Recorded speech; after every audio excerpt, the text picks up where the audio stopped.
Hola a todos y todas, bienvenidos nuevamente al Rincón de Atso, lugar de podcast y videopodcasting realizado por el Grupo Sociedad y Estado Ángela María Fernández, que participa en el Centro de Estudios Históricos y el Instituto de Ciencias Sociales y Humanas de doble dependencia, con el CONICET y la Universidad Nacional de Mar del Plata. En la dirección Francisco Colonna, productor ejecutivo Max Van Haubart, diseño gráfico Florencia Benítez, musicalización Juliana Quiñones y en la locución Roque Colonna.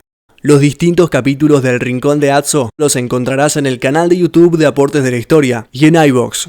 Filmamos con una cámara Sony HXR MC88, grabamos con un equipo Zoom H6 y usamos la switchera ATEM Mini de la firma Blackmagic Design. 5, 4, 3, 2. Hola a todos y todas, bienvenidos nuevamente a un nuevo capítulo del Rincón de Atso producido por el Grupo Sociedad y Estado Ángela María Fernández y del que participan además el Centro de Estudios Históricos, el Instituto de Humanidades y Ciencias Sociales y el Colegio Nacional Dr. Arturo Umberto Illia. Este es el episodio 83 que se está grabando este viernes 3 de mayo del 2024 a las 8 de la mañana y se publica el lunes 6. En la dirección Francisco Colonna, producción general Max Van Haubart, gráfica Florencia Benítez. Me acompaña Diana Duarte, directora del Grupo Sociedad y Estado y directora ejecutiva de la web Aportes de la Historia. Y yo que trabajo donde el Zócalo indica. Este video podcasting está pensado para los alumnos que cursan el seminario Historias Imperiales Conectadas Globales, Trayectorias Historiográficas en torno a la América Colonial, siglo XVI al XVIII, que se cursa en la Facultad de Humanidades. Sumamos a los alumnos de otras disciplinas y graduados en Ciencias Sociales y, por supuesto, son bienvenidos otros públicos. Como decimos cada vez que iniciamos un video podcasting, este formato está orientado para un proceso de enseñanza-aprendizaje presencial y para los formatos de despresencialización, como la educación a distancia, virtual, de aulas reconfiguradas o híbridas, sincrónicas o asincrónicas. Y me voy a detener acá, Diana, a repetir esta palabra que espero muy prontamente circule entre todos los que participamos de la docencia, en este caso universitaria: despresencialización. La despresencialización es el gran desafío que debe afrontar nuestra Facultad de Humanidades y especialmente el Departamento de Historia. Otras facultades y carreras ya han iniciado este camino que, como señalé en repetidas oportunidades, ha puesto en disputa el paradigma dominante del presencialismo pedagógico. Vaya disputa. Es un doble desafío. Por un lado, despresencializar la docencia universitaria en nuestro ámbito, sino además formar a nuestros alumnos no solamente en el presencialismo de la docencia de colegios medios, sino habilitarlo en educación híbrida, a distancia, virtual, de aulas reconfiguradas, sincrónicas o asincrónicas. Para esto redundará en mayores posibilidades laborales para ellos. Y obviamente estimo que en algún momento el Colegio Nacional Arturo Umberto Illia le dará a sus alumnos la posibilidad de cursadas despresencializadas o en parte de ellas. Pero vamos a tener noticias. Viste que la Tierra no es plana, no es plana y gira alrededor del Sol. Pero te tarda 6-7 siglos en darte cuenta. A ver, de Ptolomeo a Galileo hay como un hueco ahí que nadie sabe qué está pensando la gente. Bueno, cuidado porque hace unos años, en la localidad, paradójicamente en la localidad de Colón, en provincia de Buenos Aires, se hizo el Encuentro Internacional de Terraplanarios. Sí. Ojo. Sí. O sea, en el siglo XXI hay todavía se hace un encuentro internacional de terraplanarios. Y educativos. Ya está. Y recordar que nuestra universidad tiene un CIED, que es el Servicio de Educación a Distancia, que forma parte del sistema RUEDA, que es la Red de Educación a Distancia. Las modalidades de educación a distancia fueron organizadas en torno a la resolución ministerial 2641 del 17. Pero les aviso que hay otra, por si algunos no se enteraron, que fue reemplazada por la resolución ministerial 2599 del 23. Para eso tu carrera debe estar acreditada, tu plan de estudio debe ser evaluada en dicha modalidad y que tenga un CIED. Y les pido a nuestros futuros colegas que lean la resolución ministerial, repito, 2599 del 23, especialmente las disposiciones generales. Esto, Diana, lo hablamos el año pasado cuando nuestro Consejo Superior adhirió.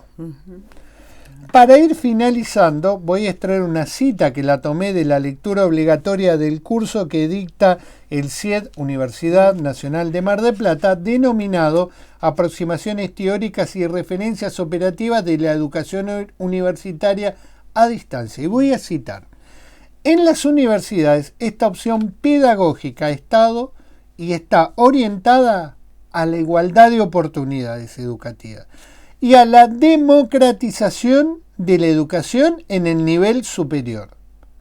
Sus orígenes, evolución, características y gestión se diferencian de las propuestas tradicionales y tal singularidad destaca los objetivos político-educativos que la guían.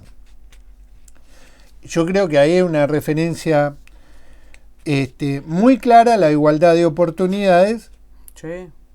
Y a la democratización educativa.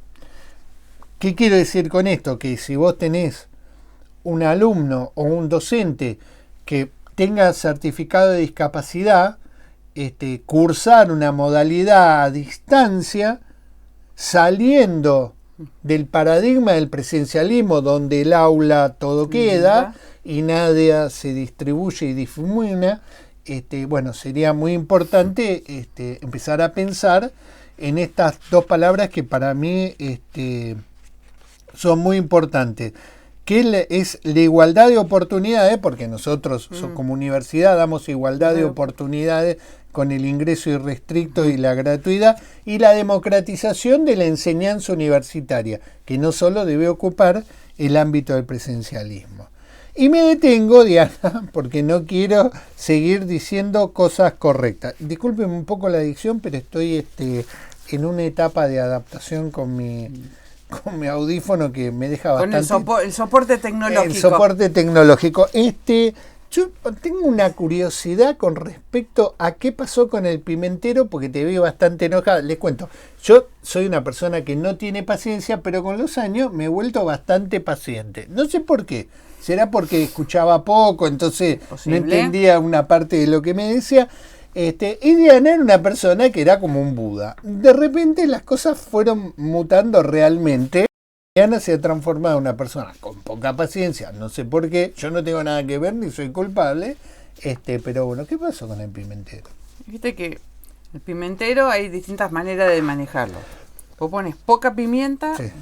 Le pones mucha pimienta a las situaciones, o podés revolear el pimentero. O sea, hay una situación in extremis, pero bueno. ¿Qué te quisieron explicar cómo se usa el pimentero? Son capaces, algunos son capaces. Hay gente que... Y justo a vos. Pero bueno, qué sé yo. Son cosas que pasan en la profesión. Mi antigüedad reza 2.34 años ya. Claro. Bueno, si me van a venir a decir cómo se usa el pimentero, estamos un poquito grandes. Pero bueno, yo, sí. No el que hace la indicación. Yo como no escucho, es como que... Pasa de largo. Pasa de largo. Bueno, obviamente la presencia más importante es la de Diana, así que con ella los dejo. Bueno. Buenos días a todos y a todas. Muchas gracias nuevamente por este acompañamiento. Sí. Y una última observación. Veo que pusiste el autorretrato. Sí, es mi ego. Ese es tu ego. Sí. Bueno, hoy de alguna manera es una continuidad o es un empalme con el videopodcasting anterior, porque nuevamente vamos a volver a trabajar un texto de Guillermo Wilde. Sí.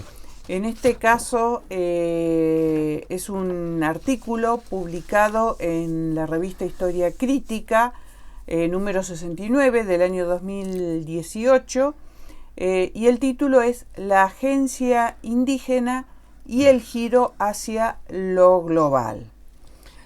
Como ya señalamos oportunamente, Guillermo Wilde es doctor en antropología, es investigador del CONICET y es docente de la Universidad Nacional de San Martín de la República Argentina.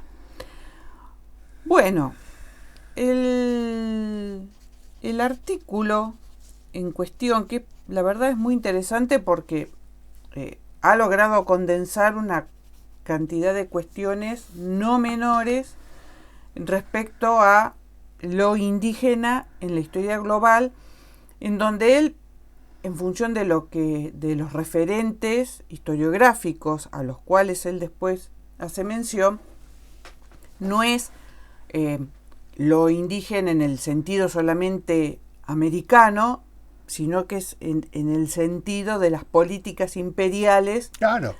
A nivel precisamente estoy pensando Filipinas global. nomás. Bueno, algo de eso hay luego.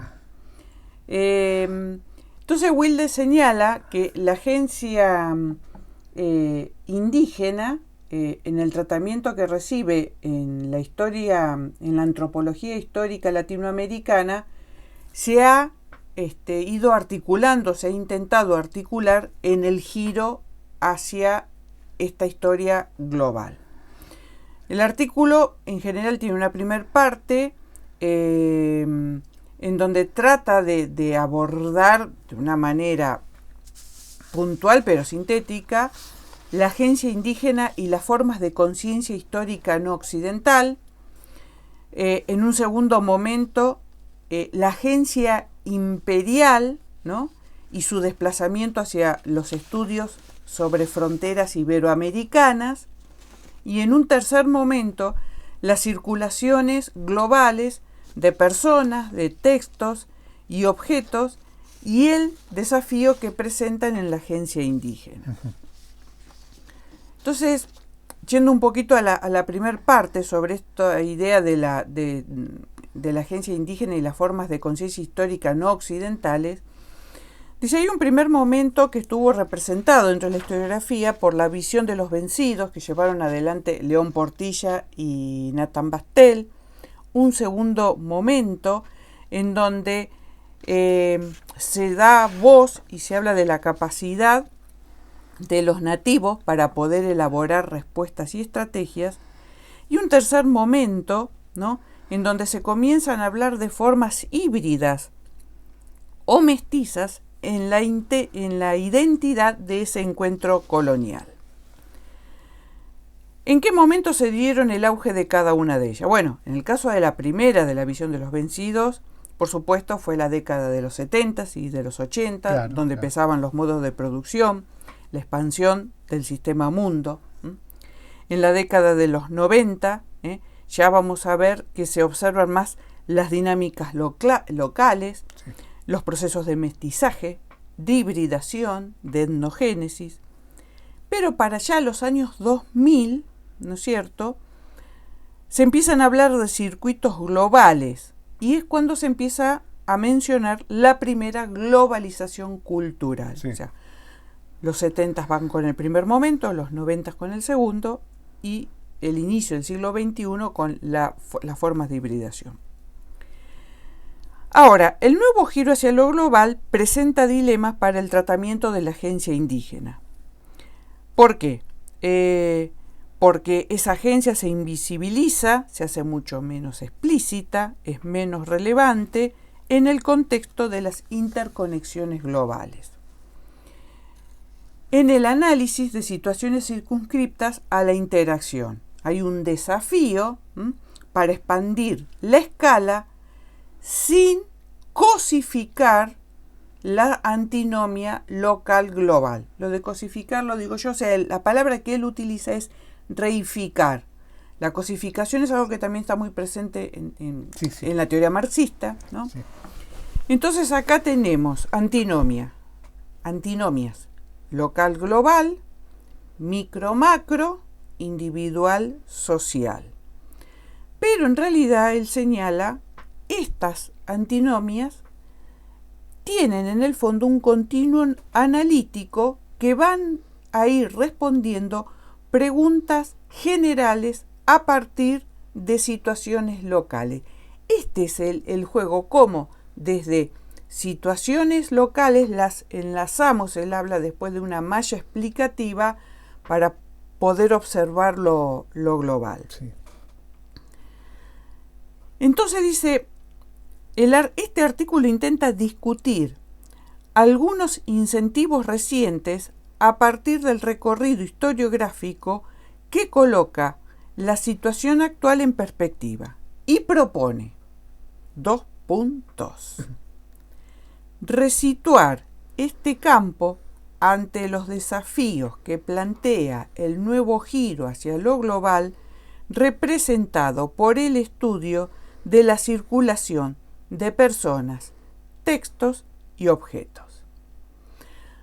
Cita al respecto a un historiador, Jürgen Koka, alemán, donde habla de la virtud, ¿no?, de la Global History de haber contribuido a, y esta expresión me pareció fantástica, provincializar Europa. Sí. Bueno, la tenía que articular no desde el centro periférico, está bien. Es una parte ya. Es una parte. No que es, recibe de las otras partes también, exacto. ¿No? Especialmente en el siglo XXI. Entonces, dice, la historia global difiere de la historia universal. Sí. Porque en la historia global hay diferencia y complejidad. Y en la historia universal hay una evolución hacia la homogeneidad y la convergencia. Sí, eso me pareció fantástico, ¿no? O sea que si uno lo simula, la historia universal serían como esas dos calles que se terminan juntando en una rotonda, y la otra son como dos vías. Qué bueno desde lo conceptual. Primero, hubo un debate sobre la economía mundial, ¿no es cierto?, respecto a esto, ¿no? Más allá del sistema mundial o del World System, que fue dominante durante la década de los 70 y los 80. Luego hay otro ítem a tener en cuenta: la modernidad como un proceso múltiple y descentrado de la teoría clásica de modernización, porque la modernidad era un manto que cubre todo por igual. Tercero, la historia de la globalización como proceso de interdependencia e identificación de percepciones, interacciones e intercambio. Y cuarto, revertir la relación entre las llamadas periferias y centro. Riesgos, dice Wilde, ¿cuáles son los riesgos de esta mirada de Koka, del alemán? Sí. Dice, se pierde la dinámica local en función de documentos y lugares específicos. Hay un sobredimensionamiento del fenómeno frente a dinámicas singulares. Buena parte de la producción proviene de los países del norte. Hay poca producción en otras latitudes. Buena parte de la producción historiográfica está anclada en paradigmas de historias nacionales y en perspectivas no globales. Para Koka, la Global History es una manera de ver nuestro estado en una época de globalización acelerada. No es necesario ser un historiador global para poder aprovechar las ventajas de la historia global. Yo hago una pequeña referencia y es cierto, porque uno empezó a hacer, especialmente a partir de los 90, uno empezó a hacer algunas lecturas que empezaban a entablar interconexiones, también que lo hacían como vamos a decirle, como un apoyo de margen, para poder hacer una comparación al paso, pero no era la intención. La emergencia de la agencia indígena, ¿no? Y la relatividad en la historia. Y acá empiezan con las concepciones del tiempo histórico para los sectores indígenas, no para los europeos, porque, o sea, está más que dicho esta idea de que se empiezan a entablar cronologías que son europeas, o sea, hay una cuenta que se deja de llevar. Las concepciones nativas de la historia, de la temporalidad y la memoria en los textos de contacto, desplazando el análisis que ponía el énfasis en el sistema capitalista como movilizador de la historia. Schalims, un historiador, señala que las estructuras absorben el acontecimiento histórico del contacto. La gente no está determinada por las fuerzas globales, su cultura o su agencia histórica. Lo macro y lo micro, las microhistorias se sintetizan en macrohistorias. Sí. Se amplifica la escala estructural simbólica del evento. Después de décadas, se han tomado los mitos como forma de memoria colectiva. O sea, había una división para el concepto de historia occidental. Una cuestión era el mito y otra cuestión era la historia. Ahora hay una relectura y los mitos son una forma de conciencia histórica, no europea. Y además porque está instalado y opera en los actores, ¿no? Esto ha generado debates sobre las formas de la historia y la temporalidad en el ámbito sudamericano como una forma de preocupación antropológica. Y cita el caso de un estudio de un historiador del Brasil, Cunha, ¿no? Sobre la historia de Indios, se llama Historia de Indios no Brasil, y en realidad lo que incorpora en la periodización es la forma en que los indios tienen conceptualizada esa temporalización. Sí. O sea, no van llevando la temporalización, vamos a decirle, europea. Estaba pensando en los hurones y los iroqueses especialmente. Luego vamos al segundo momento del artículo, que es el agente imperial y su descentramiento. O sea, ya el agente imperial no es el centro de la cuestión, ¿no? Y ahí toma un texto de Robert Forster que se llama Las sociedades europeas y no europeas entre 1450 y 1800. En realidad es un título en inglés, yo lo hago European and Non-European Society. ¿Y a qué apunta Forster? A la compleja interacción entre europeos y no europeos, a la vez con el conflicto y la adaptación mutua, donde están la hibridación de las tradiciones nativas y la aculturación de los propios europeos. Uh-huh. Porque, y especialmente el interés final de Wilde, porque nosotros vemos que el interés final de Wilde son las sociedades de frontera. Sí. Y lo neo-europeo tal vez sea lo más elástico hacia el otro margen. Sí. Bien los decía nuestro maestro y lo mencionamos en el podcast anterior. Muchas veces el europeo prefería migrar hacia ese otro mundo. Exactamente. ¿No? Qué bueno esto. Yo no me acuerdo de tu cursada, pero en la mía fue tan importante esa mirada en Nueva Inglaterra, en la experiencia de lo que él denominaba las colonias precarias como Nueva Inglaterra, Nueva Francia y Nueva Ámsterdam, esta relación de interdependencia que van a entablar, él decía, con las culturas locales. Y el peso que tenían las culturas locales en las decisiones que tenían que tomar los europeos en el día a día. Descartaron el día a día que ellos practicaban en Europa y empezaron a pensar en cómo los otros hacían las cosas.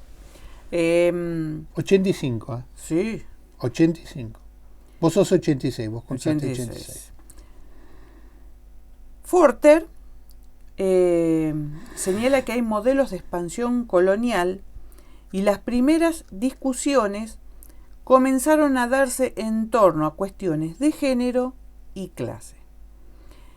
En realidad Forster lo que hace es una colección más amplia y en donde en cada tomo va a ir siendo abordado por autores que para nosotros son viejos conocidos, ¿no? Y sobre eso vamos a ir avanzando.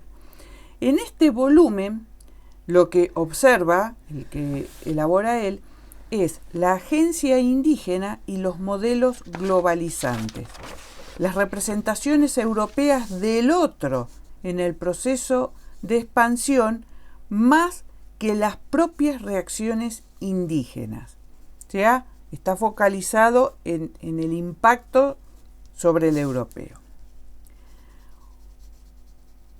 Otro de los autores que interviene en esta colección es Anthony Padden. Sí. Acá pusimos que no es este libro, este es Señores de todo el mundo. Este lo tuvimos que estudiar en Moderna nosotros. Sí. Y Padden habla de ideological frameworks, que traducido significan marcos ideológicos, que es la representación del otro en la era de la expansión de los imperios ibéricos, ¿no?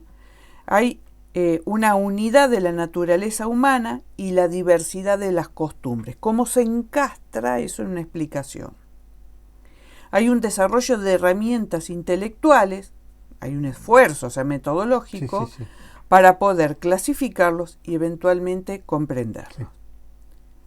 Otro tomo, también, que está a cargo de un viejo conocido nuestro, que lo tengo acá a mano, permiso, me voy a estirar, que es uno de ellos, que es Stuart Schwartz. Escribe otro tomo. Lo recuperé ese libro. Aunque usted no lo crea, lo recuperamos. Estaba como perdido, no sé quién lo prestó y lo recuperé yo. Y se recuperó. Stuart Schwartz quiere entender la necesidad de la observación y la comprensión del encuentro colonial como productora de reajustes y reformulaciones en los que se conciben las representaciones y distintos niveles de alteridad. O sea, todos vienen haciendo un esfuerzo para hacer una relectura.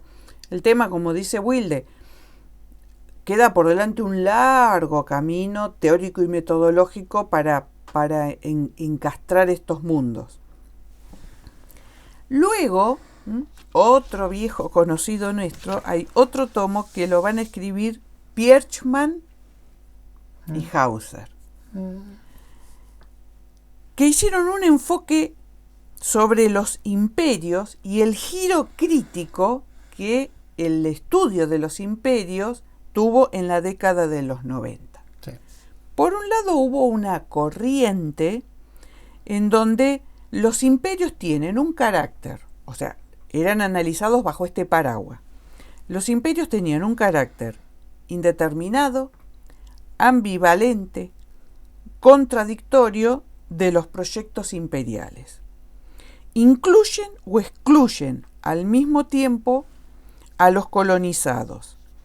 Buscan reformar sus costumbres y adaptarse a ellos. Otra corriente... Nunca me sentí cómodo con ella, Diana. Bien. Realmente no.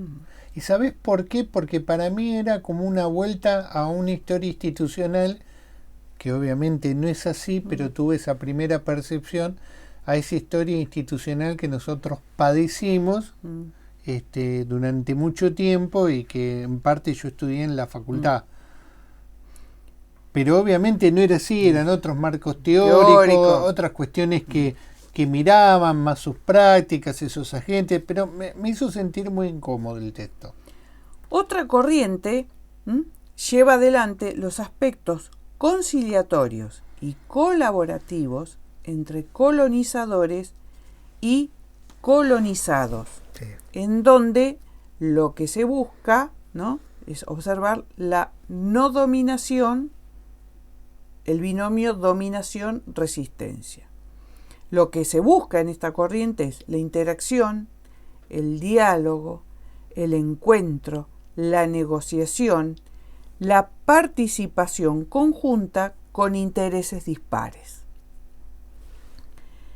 En los años 80, los estudios de frontera y entre ellos ahí me siento como David Weber. Este no es el texto al que referencia, pero este es un texto que escribieron David Weber y como Rush. editores. Él está como editores. Exacto, están como editores, que se llama Donde se encuentran las culturas, Sí, o el está Culture Meet. espectacular. Es un sol el libro.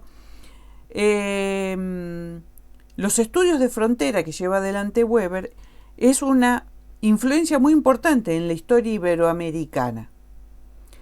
Las fronteras son espacios donde estallan los diseños imperiales y en donde la ambigüedad étnica y política son una constante. Ahí es donde uno realmente... Y donde yo me siento cómodo. Exactamente. Recuerdo la palabra estallan por otro... por un contexto lejano. Sí. Podría ser una maldad el comentario, pero no lo vamos a recordar. No, a dejar. Porque hay amigas nuestras en este comentario, pero Alperín era terrible, era terrible. Las letras y la historia y veces colaboran, pero hay veces como que usan palabras que no, para una no es lo mismo para la otra. ¿Y usted cree que esto estalló? No. No esa voz divina de Don que no Tulio. me sale a mí, por supuesto, porque no. Al respecto, hubo todo una, vamos a decirle, camada, oleaje de estudios muy prolíficos con este tipo de experimentación conceptual, con categorías como el middle ground, ¿no? Esas tierras del medio, el mestizaje, otro concepto, la etnogénesis, otro, en donde el régimen colonial se ve como un espacio de mediaciones y zonas más grises. Bocará dice, son adaptaciones creativas de las sociedades indígenas como a la compleja obra de construcción por parte de los agentes coloniales. Y se empiezan a utilizar términos como etnificación y etnicización. Es clasificar y construir realidades amerindias que reflejarán las propias concepciones sociales, políticas y culturales que tienen cada uno de los estados o de los agentes colonizadores. Los sujetos subalternos en Asia, en África y en las Américas, ahí está el concepto, y pensaba un poco en el libro que compiló Scarlett O'Phelan, que nosotros sobre Filipinas. Bien, que habla de los mediadores o pasar culturales en el proceso de globalización. Libro no, pero ella por primera vez está diciendo, bueno, si acá hay conflicto en América, ustedes imagínense en Filipinas, pero nadie observa ese conflicto que hubo, ella decía, con los locales y estos tipos. Y precisamente porque ella, internamente, esa compilación, cuando habla de los mediadores, habla de los viajeros, de los misioneros, de los comerciantes y de los científicos, que son a su manera mediadores culturales de estos contextos. Y poniendo que hay veces lo televisivo y la historia académica pueden congeniar, y a veces pueden chocar, y a veces no tienen nada que ver una cosa con la otra, pero la serie Shogun está muy bien eso. Hay muchísimo de estas cuestiones pero muy interesantes. Te vuelvo a repetir, es como Manto Negro cuando vos decís cómo la ficción utiliza todo el conocimiento histórico sobre ciertos campos y construye esa ficción, pero a partir de esos conocimientos teóricos y esas prácticas. La verdad que es porque una ficción puede salir disparada para cualquier lado con cosas que no son correctas.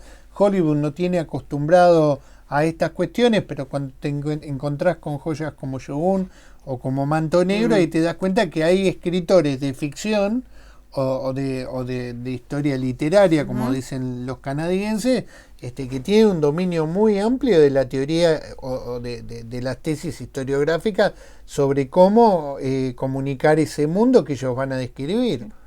Y en la compilación de Scarlett O'Phelan, por ejemplo, el secreto encanto de Oriente, que fue el que analizamos sobre la triangulación del comercio, por ejemplo.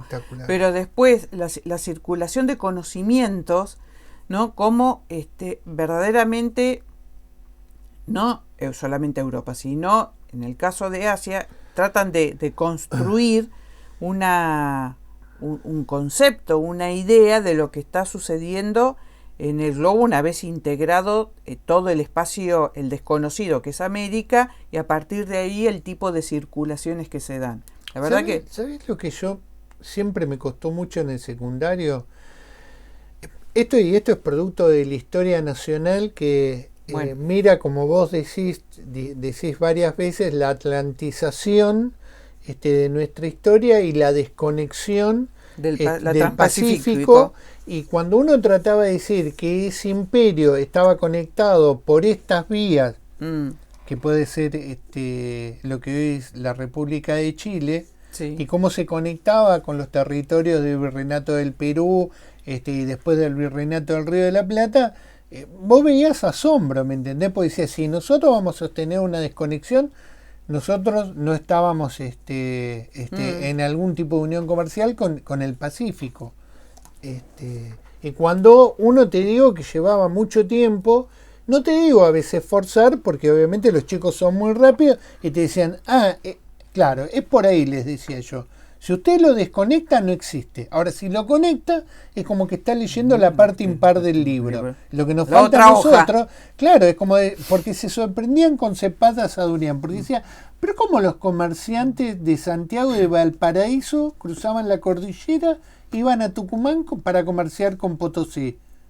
Claro, porque recibían cosas del Pacífico, le digo, productos del Pacífico. Entonces, ¿cómo se vende? ¿Cómo se ingresa? ¿Y cómo se intercambia? Y yo le digo, ven que es una dinámica que nosotros recortamos, pero estuvo presente 250 años. Nosotros hicimos podcast en el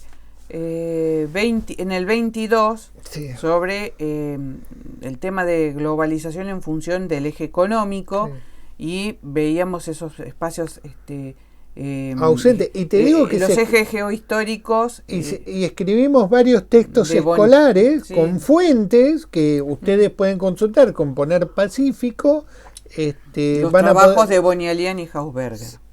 Bueno, fue en el caso de un podcast para un público académico, pero también lo hicimos porque nos parecía muy interesante conectar Chile, pero nosotros ya habíamos hecho muchos trabajos que presentamos en la PEUN o varias jornadas de didáctica, especialmente en la historia social en Córdoba, que nos miraban sorprendidos porque nosotros caíamos con una propuesta que estaba por fuera del marco que ellos entendían que era el que correspondía, y siempre nos recibieron bárbaro porque claro, era la intención saber qué estaba pasando en ese mundo tan desconocido que es la escuela media, y cómo, digamos, afrontábamos estos temas. Perdón. No, por favor.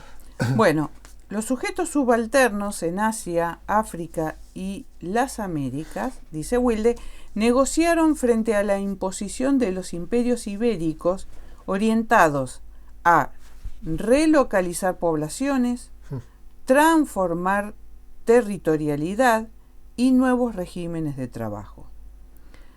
Una noción de agencia indígena reificada y localizada para resituar el debate sobre nuevas bases teóricas y metodológicas.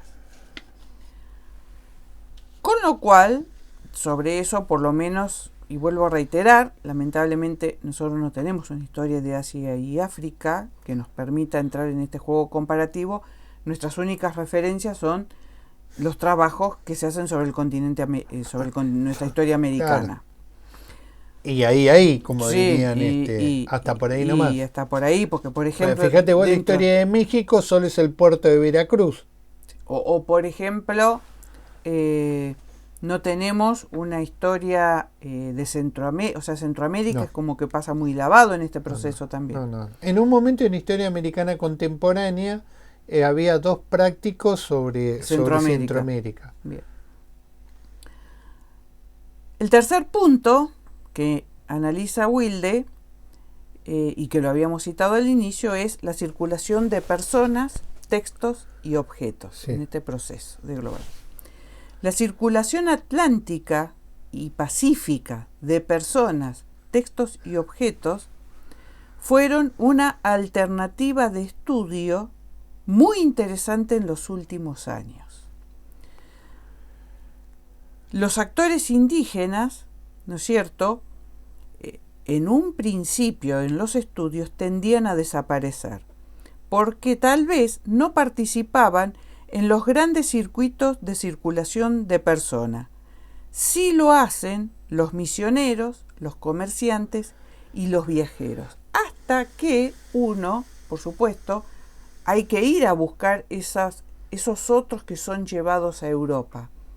Así como nosotros, el texto de Wilde en el podcast anterior dijimos, 2 indios del nordeste de Brasil que los holandeses los llevaron hasta Holanda, los convirtieron en sus intérpretes y le dieron capacitación militar. También sabemos en el caso de los franceses con los hurones, en el caso de los españoles también la circulación de indios que fueron llevados a la península.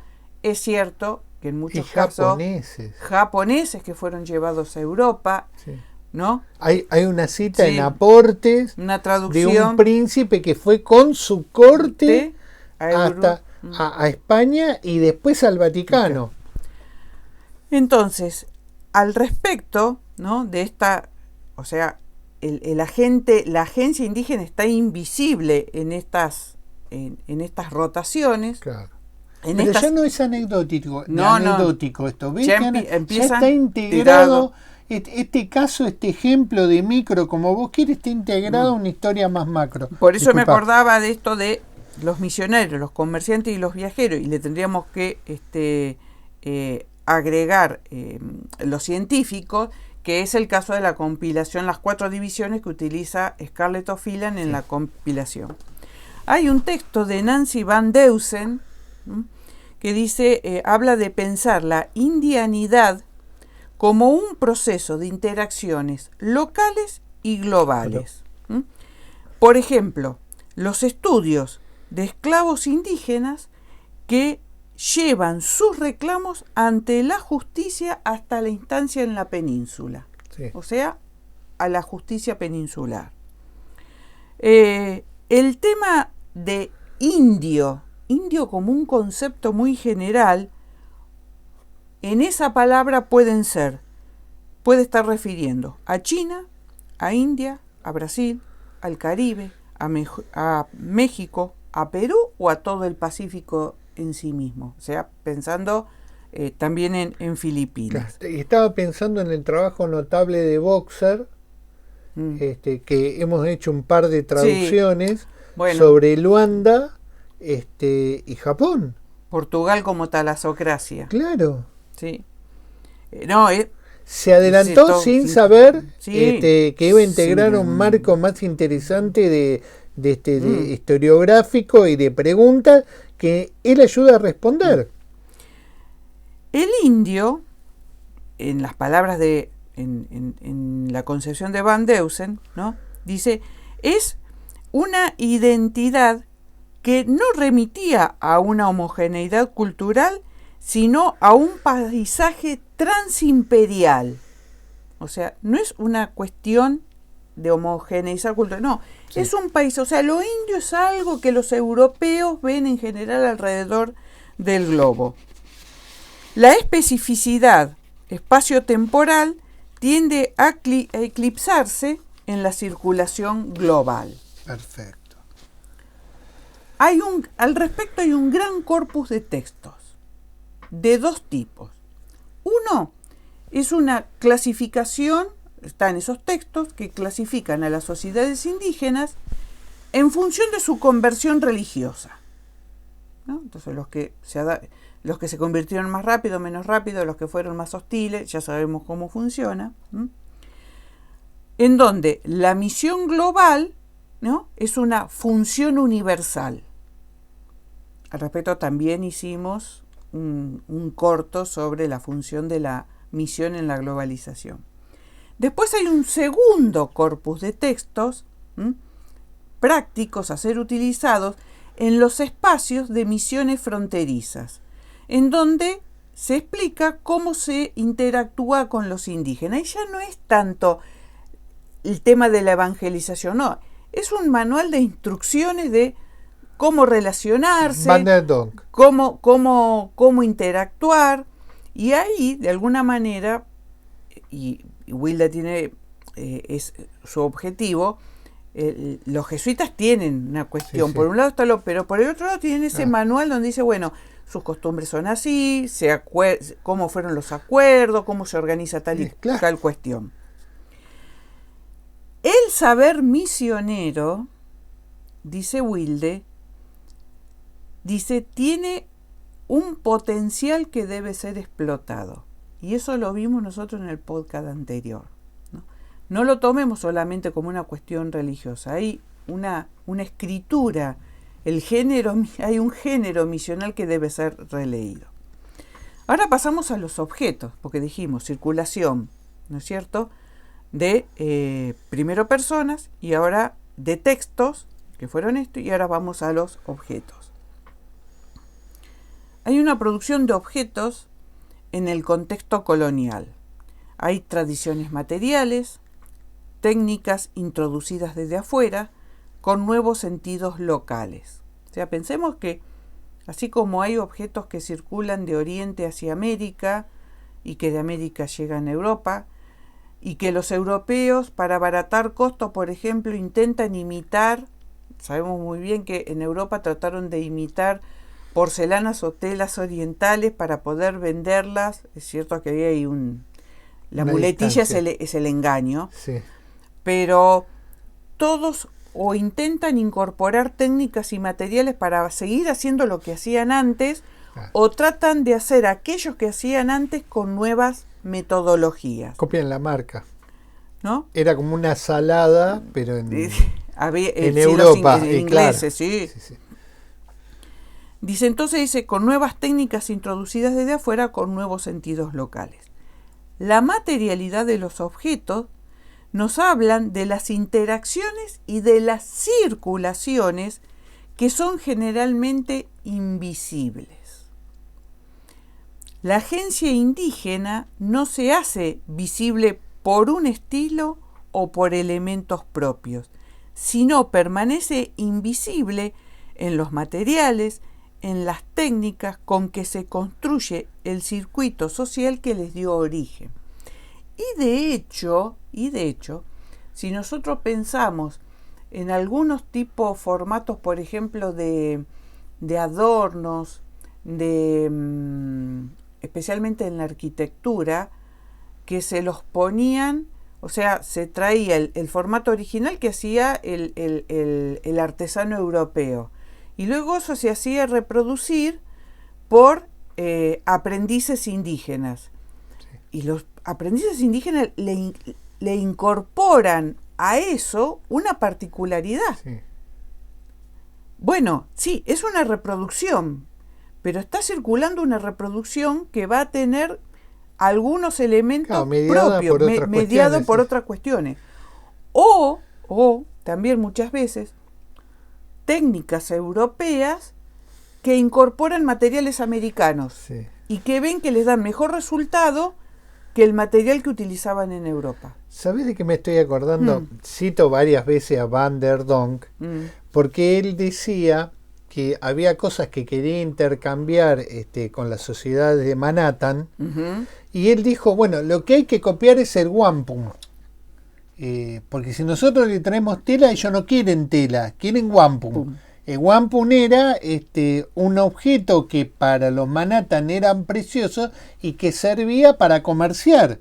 Entonces empiezan a replicar el wampum, no con la calidad del wampum, pero bueno, lo aceptaban.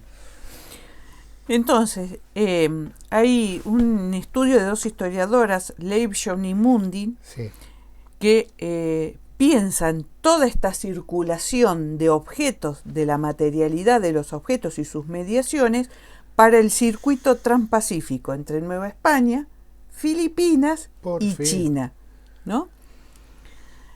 Entonces, de alguna manera, para ir concluyendo, si me esperan voy hasta la página específica en donde vamos a cerrar con la cita del autor. Dice, a modo de conclusión, la agencia evanescente. ¿Y evanescente qué significa? Es algo que se desvanece, que se esfuma. Entonces, ¿hay o no hay agencia? ¿Cómo buscamos esa agencia, la manifestación de esa agencia indígena? También definida. Claro. Pero que se desvanece. Porque no es tan lo interesante lo que a través del texto lo que se observa es que no, o sea, la historiografía ha ido por la contraposición A y B, después la aproximación de A y de B, y luego la urdimbre que se ha tejido y en donde todo intenta ir construyendo un uno con diferenciaciones, pero no una explicación a través de los opuestos.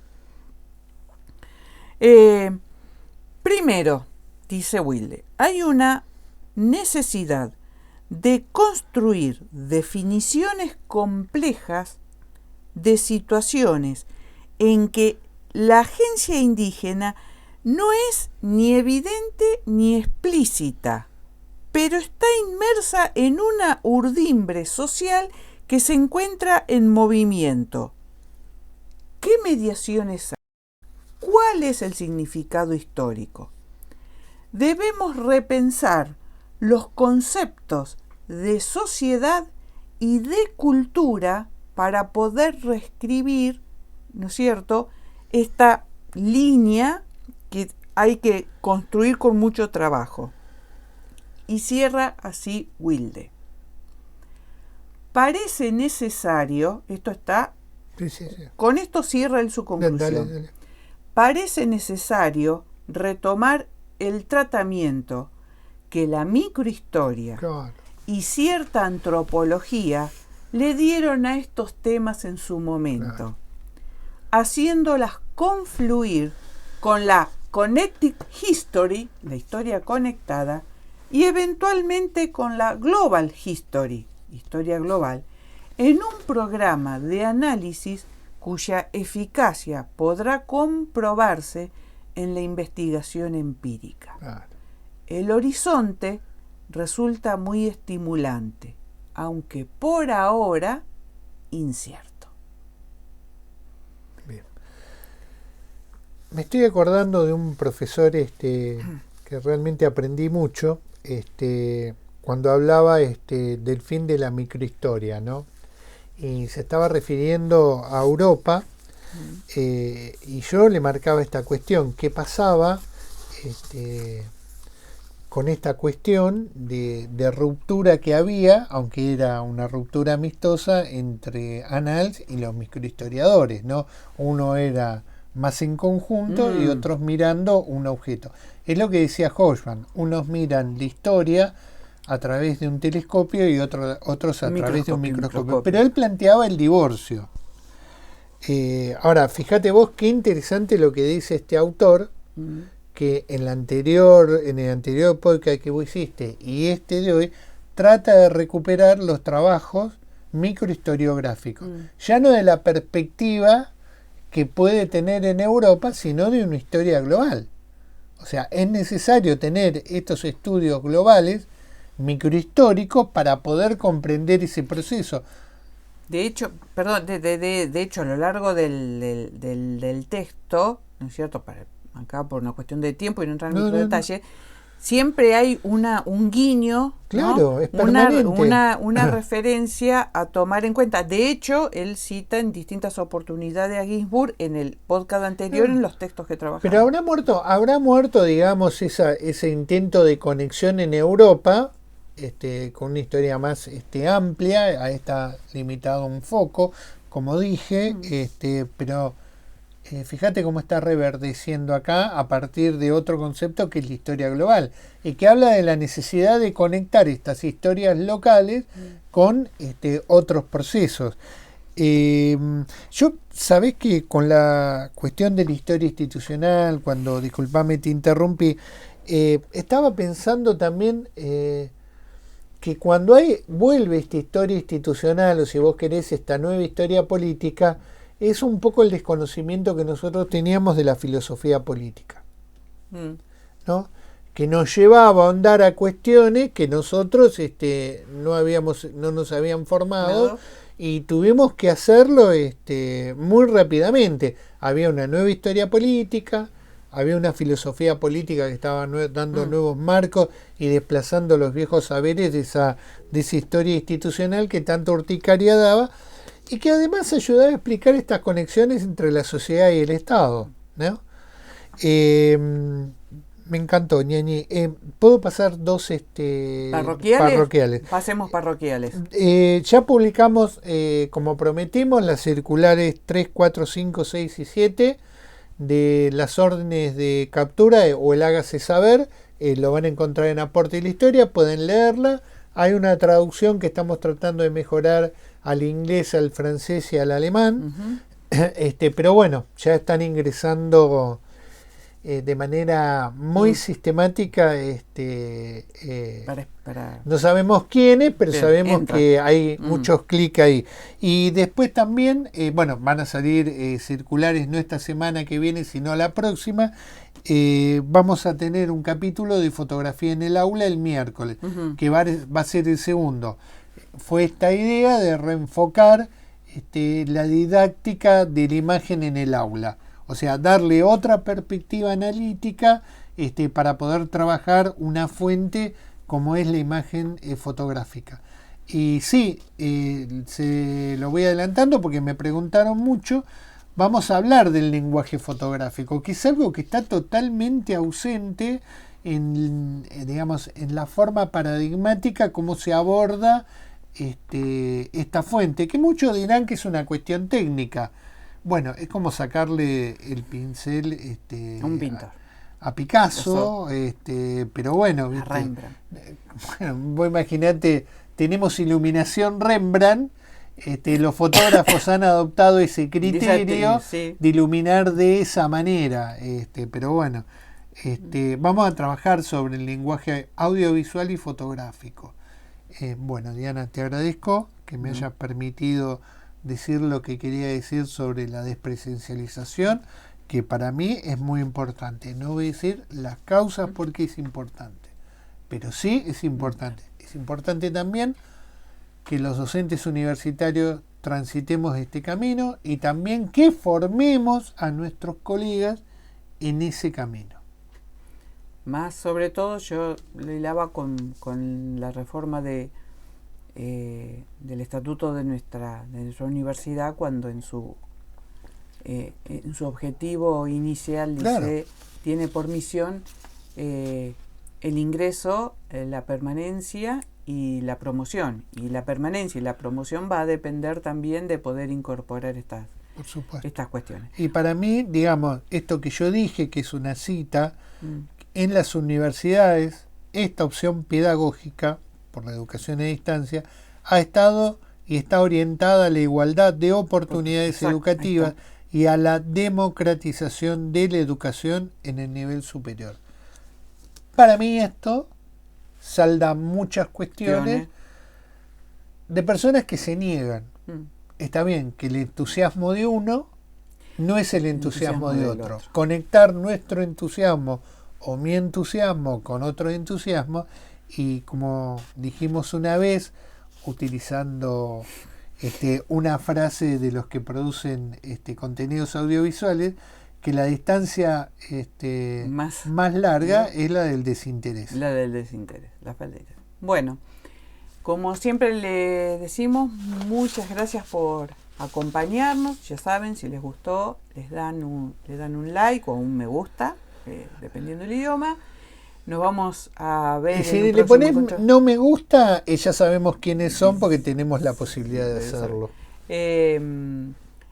Como ya saben, si no están suscritos, se suscriben al canal de YouTube de Aportes de la Historia. Y bueno, muchas gracias. Nos vemos en un próximo encuentro. Me contaron que este sábado vos vas a tener una charla con un compatriota mexicano. Con un colega mexicano. Y compatriota. Sí. Somos compatriotas. Sí, claro. ¿Cómo se sorprenden los mexicanos cuando le digo compatriota? Se quedan así, sí. Me dicen, ¿naciste en México? No, nací en América, le digo. Claro, y se ríen. Sí. Vamos a tener un encuentro con un colega, un vivo vamos a hacer. Un vivo, la felicito. Muchas gracias. Usted no, me iban a invitar a mí, pero yo dije que no porque estoy sordito. Y era medio imposible por mi dicción. Bueno, vamos a ver que después lo vamos a comentar en el próximo podcast. Comentamos cómo nos fue. Bueno, volvemos a reiterar el agradecimiento y nos vemos en un próximo encuentro. Que tengan todos una muy buena jornada. Saludos. Un beso a todos. Nini.